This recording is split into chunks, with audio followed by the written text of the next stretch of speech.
பிள்ளையாருக்கு தேங்காய் உடைக்கிறது அப்படின்னு ஒரு சம்பிரதாயம். இது ஏன் அப்படின்னா, பிள்ளையார் அப்படிங்கிறவர் ரொம்ப சின்ன குழந்தை. சின்ன குழந்தையாக இருக்கிறவர். அவரை தான் நாம் வழிபடுறோம். அதாவது பகவான பல ரூபத்துல நாம் வழிபடுறோம். அதுல குழந்தையாக இருக்கக்கூடியதான தெய்வமாக பிள்ளையார நாம் அவரை தான் கணபதி அப்படின்னு சொல்றோம். அவரை வழிபடுறோம். அப்பேற்பட்ட பிள்ளையார சந்தோஷப்படுத்துறதுக்கு பல காரியங்கள் பண்ண சொல்லியிருக்கு சாஸ்திரம். ஒரு குழந்தைய படுத்துறதுக்கு நாம் என்னெல்லாம் பண்ணுவோமோ அதெல்லாம் பண்ணு அப்படின்னு சொல்லி. அதனாலதான் நாம் தோப்புக்கரணம் போடுவோம்.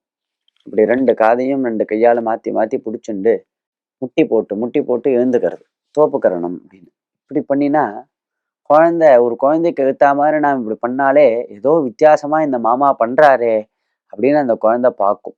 பார்த்து சிரிக்கும். ஏதோ இவர் வித்தியாசமா பண்றார். அதே மாதிரி தலையில குட்டிக்கிறது. சுக்லாம்பரதனம்னு சொல்லி. இப்படி எல்லாம் பண்ணினா வேடிக்கை காமிக்கிறது. இப்படி எல்லாம் பண்ணினா அந்த குழந்தை சந்தோஷப்படும் இல்லையா? அந்த மாதிரிதான் பிள்ளையார் குழந்தை தெய்வமாக இருக்கார். அவர் ரொம்ப சந்தோஷப்படுறார் இந்த செயல்கள்லாம் பண்ணினா அப்படின்னு சாஸ்திரம் சொல்றது நம்மளுக்கு புராணங்கள்.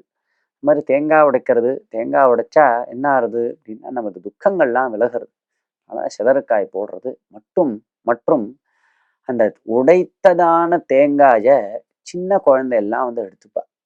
நிறைய தெருக்கள்ல விளையாடக்கூடியதான பாமர ஜனங்கள், பாமர குழந்தைகள்லாம் இருப்பாளே, அவளுக்கு தான் அதுல பங்கு. அவளுடைய சொத்து அது. உடைச்ச தேங்காவை நாம் திரும்பி ஆத்துக்கு எடுத்துன்னு வந்துடக்கூடாது. உடைச்ச சிதறின தேங்காவை குழந்தைகள்லாம் இப்படி எடுத்துப்பா. பாமர ஜனங்கள் ரொம்ப ஏழையா இருக்கிறவாள்லாம் அந்த தேங்காவை எடுத்துப்பா. அப்படி இது அவர்களுக்கு சொந்தமே தவிர அந்த தேங்காயை நாம் மறுபடியும் எடுத்துன்னு உபயோகப்படுத்தக்கூடாது.